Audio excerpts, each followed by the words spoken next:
सनातन धर्म का एक बहुत बड़ा महापर्व है और ऐसा पर्व है जो वाणी निसृत हुई है भगवान गोविंद के श्री मुख से। वो जाति पंथ सब को बहुत पीछे छोड़ती हुई बहुत ऊपर निकली है और वह वाणी है श्रीमद् भगवत गीता की। गीता में भगवान का एक महावाक्य, ना मेरा कोई प्रिय है ना मेरा कोई अप्रिय है, सब मेरे लिए एक समान है। फिर भी जो मेरा स्मरण करते हैं, मेरी उपासना करते हैं, मैं उनके पास ऐसे घूमता हूं जैसी ब्याही हुई गाय अपने बछड़े के पास घूमती रहती है।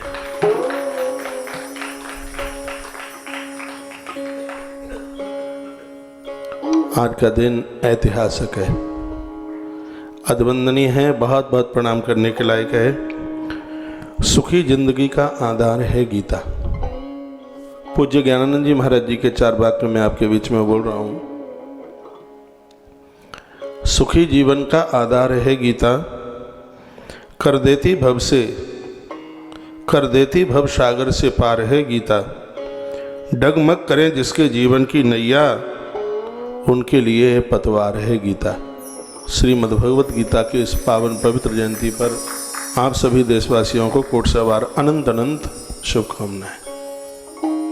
आप सबका मंगल हो, आप सबका कल्याण हो।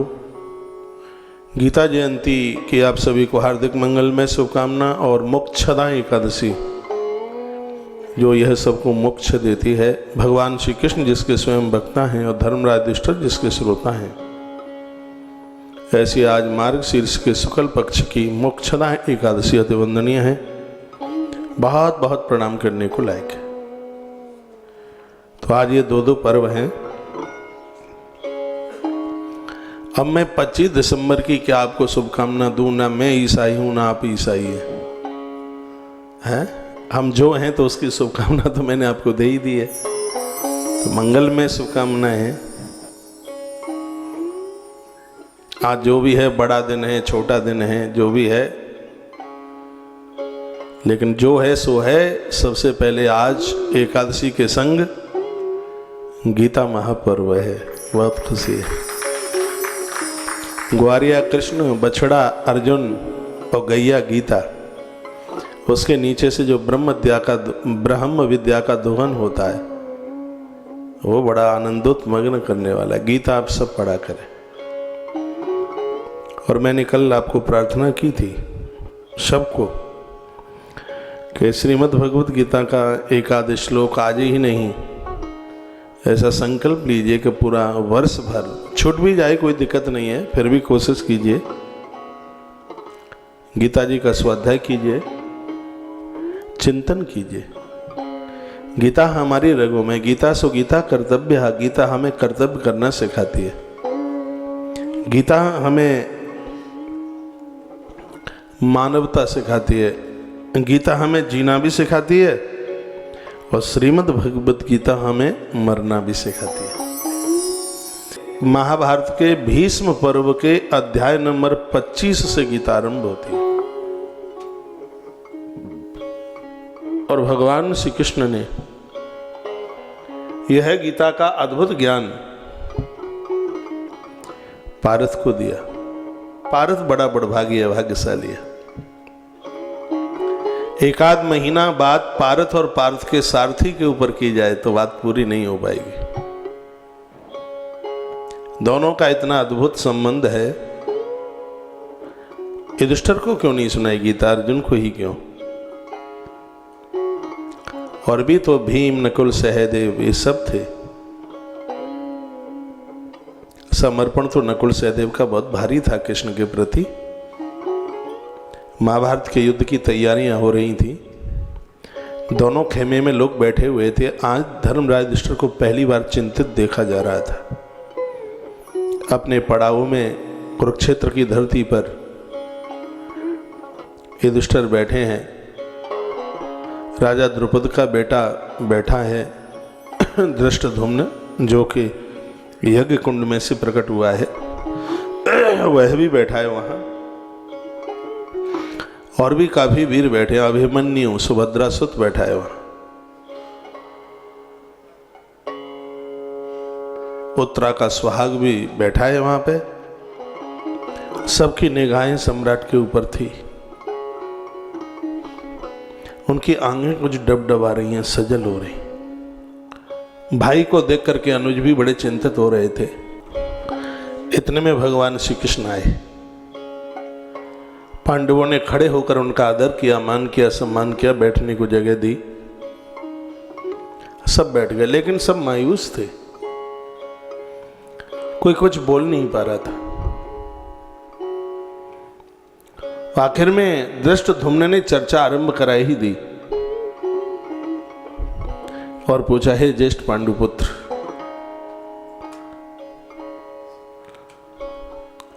मायूसी का कोई कारण तो होगा।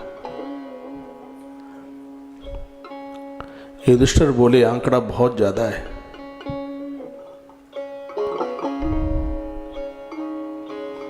ग्यारह और 7 का आंकड़ा था।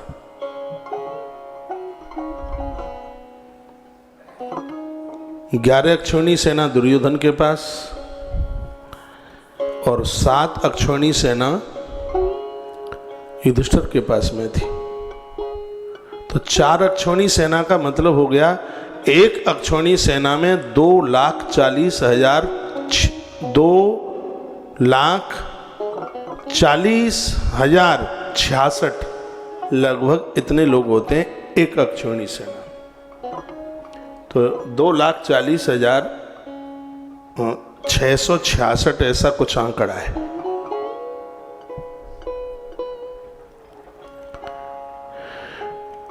तो ये तो बहुत बड़ा फैसला हो गया। चिंतित तो होना स्वाभाविक ही था। धर्मराज ने कहा, चिंता की बात यह है, पिता में भीष्म है उधर, गुरुदेव भी तो उधर ही है, कुल गुरु भी उधर ही है, पलड़ा भारी है, समय आने पर सूत पुत्र भी तो युद्ध करेगा। अश्वत्थामा को चिरंजीव का वरदान मिला है। सब बड़े बड़े वीर और योद्धा उधर हैं। कैसे इस युद्ध को जीता जाएगा? मैं आपको निवेदन कर रहा हूं, नकुल और सहदेव का कितना बड़ा विश्वास है ईश्वर के प्रति।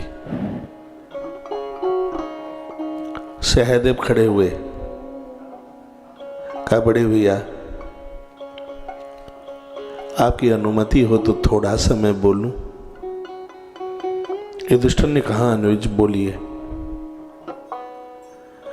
सहदेव ने कहा, बड़े भैया मुझे लग रहा है कि इस युद्ध में विजय हमारी होगी।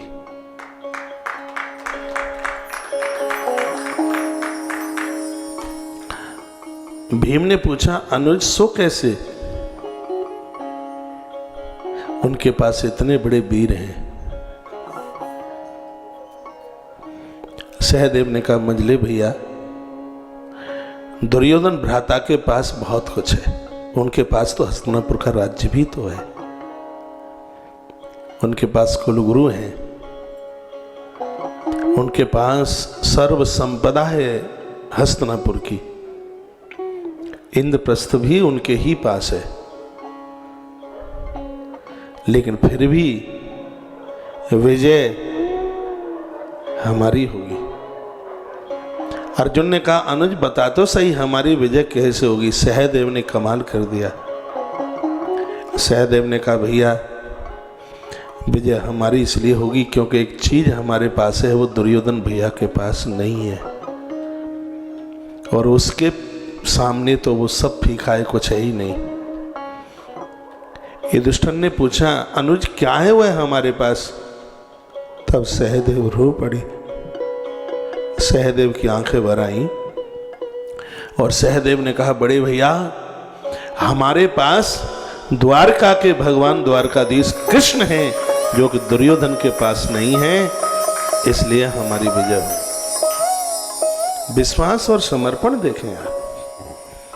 धन्य हो मां कुंती जिसने ऐसे वीर योद्धाओं को जन्म दिया, जिनके पास पुरुषार्थ का गांडीव है, जिनके पास आत्मबल की गदा है। कौन उन्हें पराजित करेगा। फिर भी भगवान श्री कृष्ण श्रीमद् भगवत गीता का जो ज्ञान है वो पार्थ को देते हैं, क्योंकि कोई कितना भी विद्वान क्यों ना हो, लेकिन कुछ चीजें ऐसी हैं जो सबको नहीं दी जाती, किसी को ही दी जाती है। भगवान ने श्रीमद् भगवत गीता का जो अद्भुत ज्ञान है वो अर्जुन को दिया, और शब्द एक था, बस एक ही शब्द के ऊपर। कुछ समझाने के लिए 1000 शब्द बोलने की जरूरत नहीं होती, कुछ समझने के लिए 1000 की जरूरत नहीं। एक बहुत बड़े जंगल को समाप्त करने के लिए 10,000 माचिसों की जरूरत नहीं है, एक सींग बहुत है। आपने पतीले में चावल बनाए हैं तो सभी चावलों को टटोल के नहीं देखा जाता, एक ही देखा जाता है। भगवान श्री कृष्ण ने टटोल लिया अर्जुन को, जिसकी वजह से उसे गीता मिली। क्या था अर्जुन के पास? या आप सबको पता है कि युद्ध से पहले दुर्योधन और पार्थ दोनों गए थे द्वारका। शकुनी ने भेजा था उसे। भगवान शयन कक्ष में थे। ये तो राजा का बेटा है ना, सिर के ऊपर खड़ा था, इसको तो पांव छूने में लाज लगती है। ये तो कभी अपने बाप के आगे भी जमीन पे नहीं बैठा। ये कभी बड़ों का, ये भाग्यहीन था, ये कभी बड़ों का आदर नहीं कर सका, सम्मान नहीं कर सका। दुर्योधन भगवान के सिर पर खड़ा हुआ जाके, कई घंटे इसको हो गए, भगवान शयन में थे, हिम्मत तो थी नहीं जगाने की। तत्पश्चात धनंजय पहुंचे अर्जुन, जाते ही भगवान को मन ही मन वंदन किया, प्रणाम किया। अर्जुन खुश हो रहे थे कि मेरे सरकार आज बड़ी गहरी नींद में है। वो सो कहाँ रहे थे, वो तो अपने अर्जुन का इंतजार कर रहे थे, वो तो प्रतीक्षा कर रहे थे अर्जुन की। अर्जुन आवे तो न ये मुझसे कहीं मुझको ही ना मांग ले जाए, इसलिए भगवान ने बहाना बनाया था, आंख बंद करके सोने का बहाना बनाया। कृष्ण कितने दयालु है, कितने कृपालु है भगवान, और धिक्कार उनके लिए है जो ऐसे सरल ईश्वर को छोड़कर जो इधर उधर भटक गए। देखा कि पार्थ आ चुका है, इंतजार नहीं कराऊंगा। भगवान ने नेत्र खोले, मुस्कुराए। अर्जुन कब क्या आए हो? अरे मैं तो सो गया और मुझे पता ही ना लगा। अर्जुन ने कहा प्रभु जिस दिन आप सो जाएंगे उस नहीं तो सब कुछ डगमगा जाएगा, कुछ बचेगा ही नहीं। यही तो आपकी विशेषता है कि आप सोते हुए भी आप जागते हैं, क्योंकि आप दृष्टा हैं। इतने में वो सिर के ऊपर खड़ा था ना, उसने कहा थोड़ा मेरी तरफ भी देख लो ना, मैं भी खड़ा हूं। हाँ मेरी तरफ क्यों देखेंगे, वो तो तुम्हारी खास बुआ का है ना, हम तो सरकते हैं। भगवान ने कहा गंधारी नंदन भाई तेरी ये बातें नहीं गई बिल्कुल, और तू जानता है कि मेरा कोई अपना कोई पराया नहीं है, पर तेरे मन में हमेशा चलता रहता है। तू ऊपर खड़ा था, मैं तुझे नहीं देख पाया। चल भाई दुर्योधन हम तुम्हें ही पूछे लेते हैं कैसे आना हुआ। क्यों भगवान को तो पता है कि कितना अक्लमंद है ये, कितना बुद्धिमान है, प्रभु तो सब जानते हैं। भगवान ने पूछा तो कैसे आए? गंधारी नंदन बोले। गंधारी नंदन दुर्योधन बोला कृष्ण कुछ दिनों के बाद युद्ध होने वाला, मुहूर्त आज का ही निकला था। धन्य है यह संस्कृति भारत की जहां लड़ाई भी पंचांग खोल के की जाती है, मुहूर्त निकाल करके लड़ाई होती है। ऐसा धर्म कहीं नहीं मिलेगा कि भाला उठाने के लिए भी पंचांग खुलवाओ, कहां मिलेगा ऐसा धर्म। आज का दिन था, आज के दिन का चुनाव किया था युद्ध के लिए, इसलिए इसको धर्म युद्ध के नाम से जाना गया था। कृष्ण बोले कैसे आना हुआ है? इसने प्रलोभन दिया भगवान को, हम तुम्हें सेनापति बनाएंगे, युद्ध होगा। भगवान ने कहा गांधारी नंदन क्या सच में होगा युद्ध? दुर्योधन कहता हाँ युद्ध तो होगा और हम उसमें आपको सेनापति बनाना चाहते हैं, आपको मेरा सहयोग करना होगा। भगवान को तो पता था ये शकुनी की सब चाल है। प्रभु ने कहा देखिए दुर्योधन, मैं तुझे राजी भी करना चाहूं जिस काम में, वो तू राजी नहीं होगा, क्योंकि मेरी बड़ाई प्रशंसा मेरी गुणवत्ता तुझे कभी ठीक लग नहीं सकती। इसलिए मेरे पास में दो पक्ष हैं। एक पक्ष तो यह है कि द्वारका की नारायणी सेना, और ये तुम जानते हो कि इस समय पूरी दुनिया में नारायणी सेना का तो मुकाबला कोई करने वाला है नहीं। जो सेना ही नारायण की है उसका मुकाबला कौन करे? नारायणी सेना। और उनको संभालने वाले श्री बलराम। एक तरफ तो ये होंगे, लड़ेंगे, युद्ध करेंगे, सब कुछ करेंगे, और हमने तो ये संकल्प ले लिया है कि इस पूरे युद्ध में हम तो हथियार उठाएंगे नहीं, हम तो निहत्थे रहेंगे। हाँ, युद्ध को जीतने की प्रक्रिया सब बताएंगे, लेकिन हम युद्ध नहीं करेंगे, हम हथियार नहीं उठाऊंगा मैं दुर्योधन, ये मेरी प्रतिज्ञा है। तो ये मत सोच लेना कि हस्तिनापुर के लोग ही प्रतिज्ञा करना जानते हैं, हम द्वारका के लोग भी कर लेते हैं प्रतिज्ञा। ये हमारी प्रतिज्ञा है कि हम हाथ में हथियार नहीं उठाएंगे पूरे युद्ध में। ये तो खुश हो गया दुर्योधन। भगवान ने कहा तो अब ये तू चुनाव कर ले, अब तू पहले आया है तो अधिकार तो तेरा ही बनता है कि तू निहत्थे कृष्ण को लेना चाहता है या बलराम जी के सहित नारायणी सेना को। तो अकल बस इतनी ही थी उसके पास। उसने कहा कि जब आप हथियार ही नहीं उठाएंगे तो क्या अगरबत्ती जलाएंगे हम तुम्हारे ऊपर? हमें बलराम दे दो नारायणी सेना के सहित, हमें युद्ध, हमें योद्धाओं की जरूरत है। और ये कह करके चला बंदा खुश होके बलराम जी के पास। अर्जुन की गर्दन नीचे थी, आंखें नीचे थी। भगवान श्री कृष्ण बोले पारथ भाई ये तो सब गड़बड़ हो गया, मुझे तो पता ही नहीं था कि ले लेगा। और देखो सब पता है इनको, पता ही नहीं था कि नारायणी सेना मांग लेगा। मैं तो नियत्ता ही खड़ा रह गया, पता नहीं कैसे मेरे मुंह से निकल गया कि मैं हथियार नहीं उठाऊंगा। मैं निहत्ता रह गया। पारथ मैं तुम्हें कुछ नहीं दे सका।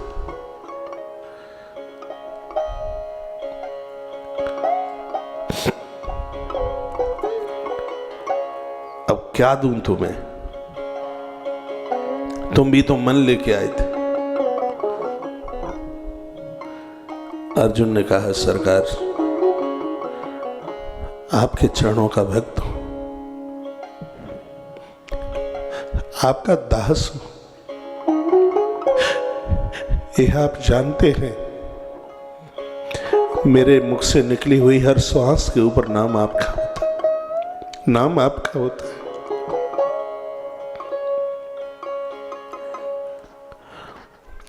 हे केशव, इस धरती के ऊपर आपके सिवाय हमारा और कौन हो सकता है? हमें अपने स्वयं से ज्यादा भरोसा गोविंद आपके ऊपर है। हम तो वह अनाथ हैं जिनको पिता का वात्सल्य नहीं मिला। सर्व प्रकार से आपने गोविंद हमें संभाला है। और आपने अभी अभी एक शब्द कहा, द्वारका की नारायणी सेना उधर चली गई। भगवान यदि आप द्वारका की नारायणी सेना मुझे देके और इसे युद्ध में मुझे विजय भी दिलवा देते। आप मेरे संग नहीं होते तो मैं आई हुई विजय को भी पराजय के रूप में ही समझता। मैं उसको विजय नहीं मानता। हे गोविंद, आपके चरणों में प्रार्थना है, मुझे नारायणी सेना नहीं चाहिए, मुझे द्वारका का नारायण चाहिए। आप मेरे पास में हैं तो मेरी पराजय भी हो जाएगी तो उसको मैं अपनी विजय समझूंगा। सरकार मेरे रथ की बागडोर संभाल लेना बस। अब सौंप दिया इस जीवन का सब भार तुम्हारे हाथों में। मुझे कहां चलना है, मुझे कहां नहीं चलना है, बस यह मेरा मार्ग प्रशस्त आप करते रहिएगा। मुझे आपके अलावा कुछ नहीं चाहिए। मुझे तो आपके अलावा मुझको अपने की भी मुझे जरूरत नहीं है। तो भगवान ने विचार किया कि ऐसा शरणागत भक्त कहां मिलेगा। सिर्फ यही एक शब्द था। इस शब्द की वजह से भगवान ने कुरुक्षेत्र के मैदान के केंद्र बिंदु पर, उस दिन रविवार पड़ा था, सूर्य साक्षी थे, यही एकादशी थी, मोक्षदा एकादशी। चुनाव किया था पितामह भीष्म और कृष्ण ने। भगवान ने सोचा कि इतना बड़ा शरणागत कौन हो सकता है। भगवान के हृदय को पार्थ ने, अर्जुन ने जीत लिया। और यही वो एक मर्म से भरा हुआ शब्द था, मुझे कृष्ण आपके अलावा कुछ नहीं चाहिए। और भगवान तो ब्याई हुई गाय की तरह, जैसे वो बछड़े के पास घूमती है ना, भक्त के पास ऐसे घूमते हैं। कोई ऐसी शरणागति तो हो किसी के पास। भगवान को कोई पार्थ सारथी कहे तो बड़े खुश होते हैं। ये कोई बात है कि स्वामी सारथी बन रहा है, मालिक नौकर बन रहा है।